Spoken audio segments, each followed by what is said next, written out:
একদিকে সারা রাজ্য জুড়ে সরকারি চাকুরির অভাব, অন্যদিকে বড় শিল্পেরও কোনো চিহ্ন নেই। এর ফলে অভিভাবকরা তাদের ছেলে মেয়েদের স্কুলে পাঠানোর বিষয়ে উৎসাহ হারাচ্ছেন, যার ফলস্বরূপ স্কুলে ছুটির সংখ্যা এবং শিশু শ্রমের হার বাড়ছে। এই সমস্যার সমাধানে আরামবাগ হাই স্কুলের প্রধান শিক্ষক বিকাশ চন্দ্র রায় একটি বিশেষ উদ্যোগ গ্রহণ করেছেন।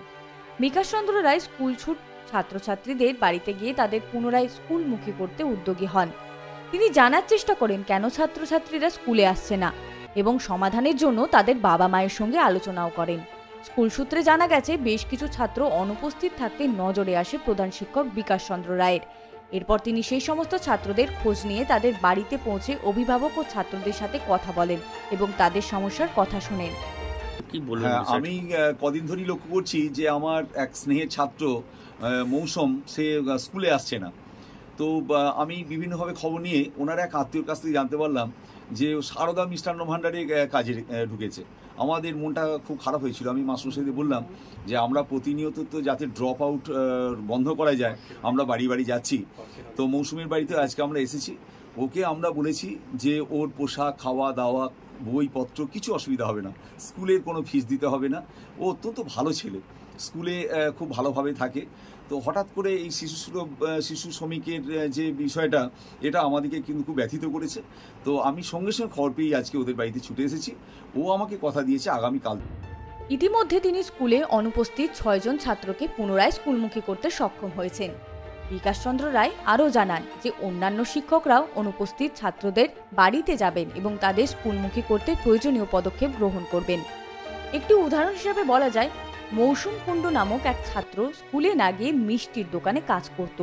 প্রধান শিক্ষক যখন এটি জানতে পারেন, তখন তিনি হঠাৎ এক সকালে মৌসুমের বাড়িতে উপস্থিত হন এবং দীর্ঘক্ষণ তার বাবা মায়ের সাথে কথা বলেন।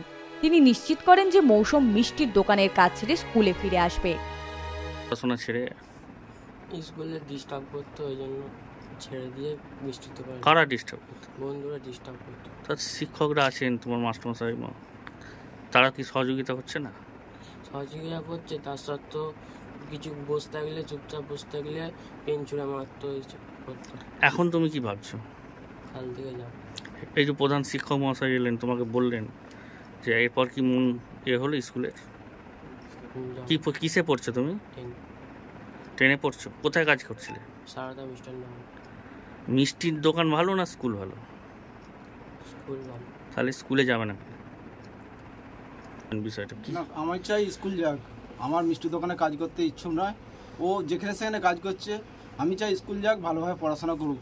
কেউ কোনোদিন চায় বাবা মা কাজে এইটুকুনি ছেলেকে কাজে পাঠায়? আমার খুবই কষ্ট হচ্ছে, রাত্রি 11টা পর্যন্ত দোকানে থাকছি। মালিককে বলছি কেন 18 বছর হয় না তো, আপনি কেন কাজে নিচ্ছেন? বলছে ও এসে দোকানে থাকলে আপনি নেবেন, আপনি গার্জিয়ানকে কল করবেন না, ও তো স্কুলে পড়ছে। এই যে প্রধান শিক্ষক মহাশয় এলেন আপনার বাড়িতে, এবার কি করবেন? ও স্কুল যাবে।